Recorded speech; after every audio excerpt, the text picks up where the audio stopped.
안녕하십니까. 조갑제TV 시청자 여러분, 저는 조갑제닷컴의 조셋별입니다. 오늘은 2019년 2월 20일 오후 5시 20분을 지나고 있습니다. 네, 지난 시간에 이어서 김경수 판결문 분석해보는 시간 가지려고 합니다. 지난번에는 대략의 사실 개요만 정리해서 말씀을 드렸고요. 본격적으로 재판부는 김경수와 이 경공모의 관계를 어떻게 봤는가, 거의 제가 보기에는 문재인 김경수의 비선 조직이 경공모였다, 경인선이었다, 이렇게 보여집니다. 그래서 어떻게 보고 있는가, 그리고 이들이 문재인을 대통령으로 만들기 위해서, 그리고 대통령 당선된 이후에 어떤 식으로 정치에 개입하고 국정에 개입해 왔는가를 한번 정리해 보도록 하겠습니다. 네, 오늘도 계속 문서로 정리한 내용을 보면서 말씀드려야 될 것 같아서 화면 보시면서 말씀드리도록 하겠습니다. 자, 먼저 첫 번째로 이 재판부는 이 둘의 관계를 어떻게 봤는지를 한번 보도록 하겠습니다. 재판부는 이렇게 말합니다. 피고인과 김동원 또는 경공모의 관계는 단순한 정치인과 지지 세력의 관계를 넘어서 피고인은 더불어민주당 정권 창출 및 유지를 목적으로, 또 김동원은 피고인을 통하여 경공모가 추구하는 경제민주화를 달성하기 위하여 상호 도움을 주고받음과 동시에 상호 의존하는 특별한 협력관계를 유지해 왔던 것으로 보인다. 네, 그래서 김경수 도지사는 더불어민주당 정권 창출, 결국 문재인을 대통령으로 만드는 데 있어서 이 경인선이란 조직을 이용을 했다라고 보여지고 재판부는 판단하고 있습니다. 그리고 드루킹은 네, 자신들의 어떤 이념이랄까요? 경제민주화란 이념을 달성하기 위한 파트너로 이 김경수, 문재인을 선택을 한 것이죠. 자, 이 경공모에 의한 문재인 대통령 만들기 어떤 활동을 했는지 보도록 하겠습니다. 먼저 온라인상에서 어떤 활동들을 했느냐. 이들은 김경수에게 계속 온라인 정보보고라는 문서를 계속 전송을 하는데, 그 온라인 정보보고는 이런 것이다 라고 재판부는 규정하고 있습니다. 지금 여기에 나와 있는 내용들은 전부 판결문에 그대로 적시된 내용을 옮긴 것입니다. 자, 보시면 온라인에 떠도는 정보들을 취합하여 정리한 것으로서 정치권의 동향, 온라인 여론의 중요성, 더불어민주당 소속 정치인인 추미애, 안희정, 이재명 등에 대한 온라인 여론의 동향, 또 네이버 등 포털 서비스 뉴스 댓글에 관한 사항 등 2017년 대선을 준비해 나가던 상황에서 온라인 여론에 민감할 수밖에 없는 정치인인 피고인, 즉 김경수에게 매우 유용한 정보로 보인다. 이렇게 말하고 있습니다. 그래서 이런 온라인 정보 보고를 계속 하게 되는데, 다음 장 온라인 정보 보고가 어떻게 이루어졌는지 그 예를 몇 개만 한번 보도록 하겠습니다. 자, 2016년 11월 25일 이런 내용으로 보고했네요. 온라인상에서 안철수를 띄우던 세력들이 사라짐. 이후 현재까지 안철수 지지 댓글은 현저하게 줄었음. 11월 2주차부터 이재명 지지자들의 온라인 댓글이 문재인에 더욱 공격적으로 변화. 이재명의 오프라인 조직은 약 500명가량으로 보여지고 연령대는 주로 50대라고 함. 네, 당시 경선 과정에서 그 상대 측이었던 이재명 지지자들의 어떤 활동 동향 그대로 파악을 하고 있죠. 자, 12월 28일 내용 보시면 경인선은 네이버, 다음, 네이트 등 3대 포털을 완전히 장악하고 있으며 700명까지 충원이 순조롭게 진행 중입니다. 킹크랩 완성도는 현재 98%입니다. 이렇게 문서를 전달을 합니다. 네, 네이버, 다음, 네이트 3대 포털을 완전히 장악했으면 국내 온라인 여론을 완전히 장악한 것과 마찬가지죠. 그래서 완전히 장악해서 지금 킹크랩으로 댓글 조작을 열심히 하고 있다. 그리고 이 시기가 언제입니까? 한창 탄핵 정국이죠. 탄핵 정국에서 이 3대 포털을 장악하면서 어떤 일들을 했을까요? 당시 박근혜 전 대통령에게 쏟아졌던 각종 음해, 그리고 각종 허위 사실, 이런 것들이 이들에 의해서 유포되지 않았을까라는 생각이 듭니다. 그러나 거기에 대한 특검 수사는 이루어지지 않았죠. 예, 다시 화면을 한번 보시면, 자, 2017년 2월 20일 이재명 쪽은 최근 댓글 전문 알바를 고용한 것으로 판단이 됩니다. 화력이 상승, 이렇게 또 보고하고, 2017년 4월 17일 적폐 세력이라는 프레임은 매우 효과적이어서 앞으로도 유용하게 사용하실 것을 권함. 네, 이때 권한 적폐 세력 프레임이 아직도 이어지는 것 같네요. 자, 3월 2일자 보시면 대형 커뮤니티에서 문재인, 안희정의 발언 비교글을 지속적으로 늘리면서 안티 안희정 활동을 하는 조직은 이재명, 안철수 조직임. 안철수 쪽 조직에서 위와 같은 기사를 퍼나르고 추천 등의 작업을 담당하는 조직은 숨은 카페이며 50여 명이 활동하고 있음. 2017년 3월 2일자입니다. 또 네, 다음 장 또 넘어가시면 자, 문재인 침해설을 퍼뜨리는 건 이재명 지지자들인 손가혁은 이재명을 지지하는 손가락 혁명군이라는 그런 단체입니다. 네, 이재명 지지자들인 손가혁으로 로그인이 필요 없는 주식 갤러리에 글을 올린 뒤 일베 아이디로 유포하는 방식이며 이재명 조직과 안철수 조직이 협동해서 유포하고 있다. 네, 문재인 침해설을 퍼뜨린 거는 네, 보수 우파 쪽이 아니라 이 글을 통해서 보니까 어딥니까? 네, 이재명 지지자들. 네, 그쪽에서 마치 일베 아주 극우 보수 성향의 사람들이 이런 글을 유포하는 것처럼 위장해서 이렇게 올렸다라는 것을 알 수가 있습니다. 또 4월 14일자 보시면 현재 킹크랩은 100대까지 충원, 하루 작업 기사량은 300건을 돌파했고 24시간 운영하며 네이버 등 3대 포털과 17개 대형 커뮤니티에서 활동하는 인원은 총 750명임. 굉장히 많은 숫자죠. 향후 이 조직을 지방선거까지 유지하면서 북한 관련 기사에 대응하도록 재편성할 계획임. 네, 2017년 4월이니까 한참 대선 전국에 이런 식의 활동들을 아주 열심히 하고 있었습니다. 2017년 7월 21일 네이버가 대선 이후 새로 댓글 시스템에 도입한 접기 기능은 그동안 문재인 지지층에 유리했던 베스트 댓글을 완전히 무력화시키는 기능으로 판명됨. 지방선거와 총선에서는 문재인 지지층의 힘이 축소되고 언론 방송의 힘이 강화될 것으로 판단되어서 대책이 요구된다. 네, 이런 식의 온라인 보고를 하고 있습니다. 자, 그래서 이 내용을 보시면 굉장히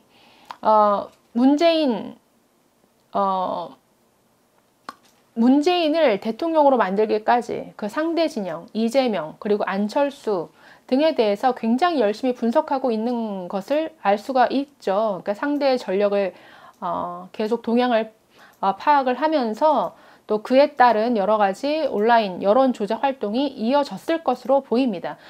사실 저는 특검이 더 수사를 했어야 된다고 봅니다. 이 과정에서 당연히 피해를 입은 사람이 있겠죠. 안철수든 당시 대선 출마 선언을 하자마자 정말 집중 포화, 정말 가짜뉴스에 시달렸던 반기문 전 유엔 총장 얼마나 많은 공격을 온라인상에서 받았습니까? 그런 것들이 이런 여론 조작에 의해서 이루어졌을 것으로 보이는데 거기에 대한 수사는 별로 이루어지지 않은 것 같아서 그 부분이 참 아쉬운 부분입니다. 자, 계속해서 이 경공모는 온라인에서의 활동뿐만이 아니라 실제 오프라인상에서도 각종 선거에 개입을 하고 또 정치 개입하는 이런 활동들을 이어나가는데 판결문에서 어떻게 사실을 적시하고 있는지 한번 보도록 하겠습니다. 자, 2017년 1월 6일 피고인에게 전달, 그러니까 김경수에게 전달한 재벌 개혁 계획 보고 문서에는 이것은 드루킹이 작성한 문서입니다. 여기엔 이런 내용이 쓰여 있습니다. 경공모는 비선에 머무를 수밖에 없는 입장이지만 문 후보님의 경공모 회원들에 대한 비공식적인 따뜻한 언급이 있다면 아마 경공모의 수천 명 회원들은 용기 100배에서 경선과 대선에 임할 것이며 신명을 다 바쳐서 경제 시스템을 바꾸고 새로운 나라를 건설하는 데 매진할 것임 이라는 내용이 기재되어 있는 바 위 내용에 비추어 김동원은 경공모가 단순한 지지 세력이 아니라 비선 조직이 될 것임을 자처하면서 문재인 후보 당선을 위해 선거운동을 돕고 자신들이 추구하는 경제민주화를 달성하고자 한다는 점을 분명하게 표명했다. 이 재판부는 분명하게 지금 정의하고 있죠.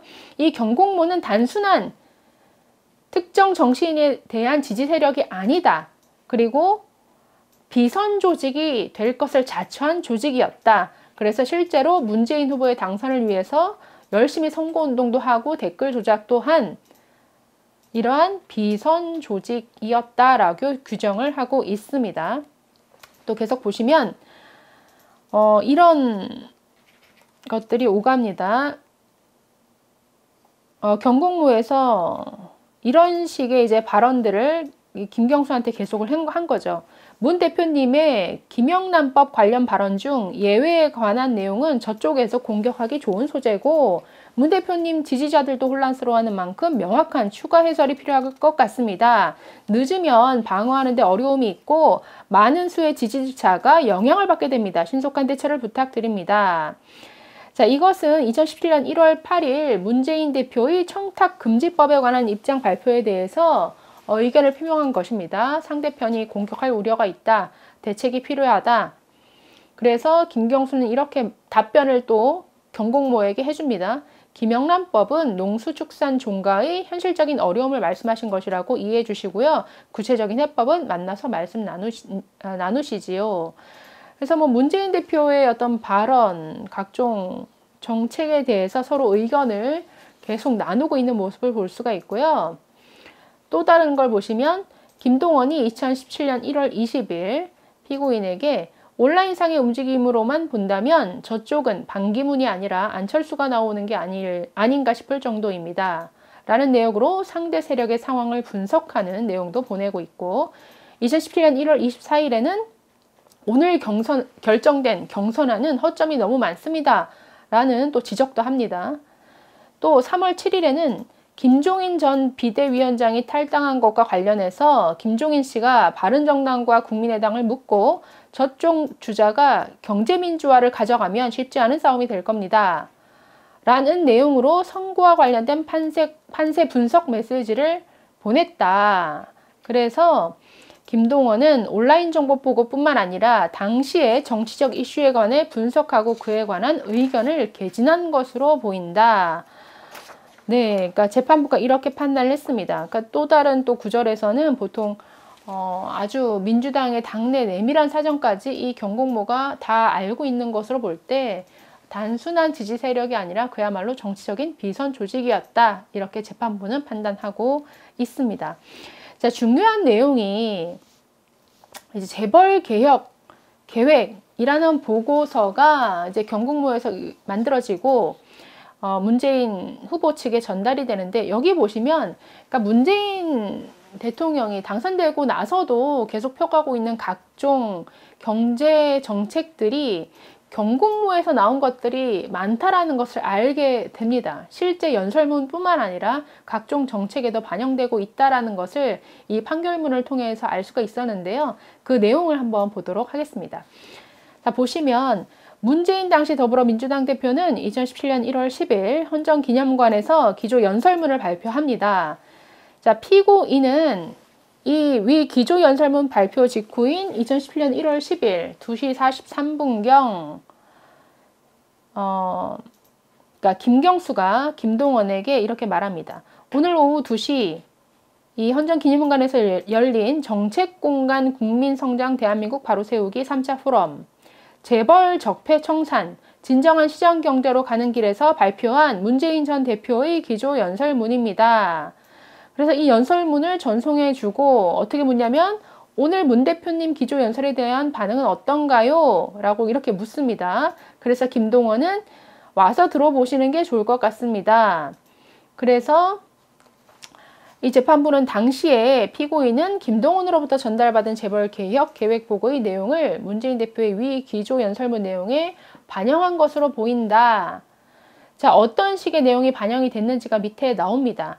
즉, 드루킹이 작성한 재벌개혁 계획 보고에 들어가 있는 내용이 이런 것들이 들어가 있습니다. 한번 보시면 5. 건의와 제안이라는 제목 아래에 문 후보께서 공약에 재벌개혁에 대한 의지를 강하게 넣어주셔야 함. 재벌의 순환 출자 구조 해소와 지배구조의 변화 요구. 소액주주의 권한과 전자투표제 활성화 등을 반영한 개정 상법과 시행령의 빠른 통과를 언급해 주셔야 함. 재벌들의 어떤 저항에도 굴하지 않고 경제 시스템을 개혁해 나가겠다고 언급해 주시면 좋겠음. 국민들과 함께 경제 시스템을 개혁해 나가겠다고 표현하시는 게 좋겠음. 자, 보시면 지금 이런 내용들이 다 지금 진행 중인 건들이죠. 재벌 순환출자 구조 해소, 지배구조 변화, 이런 것들이 지금 공정거래법 개정 그리고 상법 개정을 통해서 실제 정책으로 현재 진행형인 그런 내용들입니다.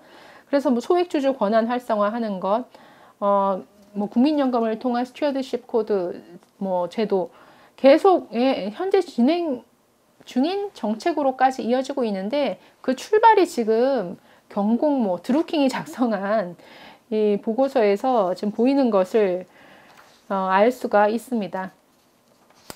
네, 또 다음 페이지 한번 보시면 이 기조연설문 발표가 있던 날에 실제 반응만 물어본 것이 아니라 이 김경수는 사무실 직접 방문을 합니다. 그래서 그들이 추구하는 경제민주화가 달성될 수 있도록 적극적으로 협력하겠다.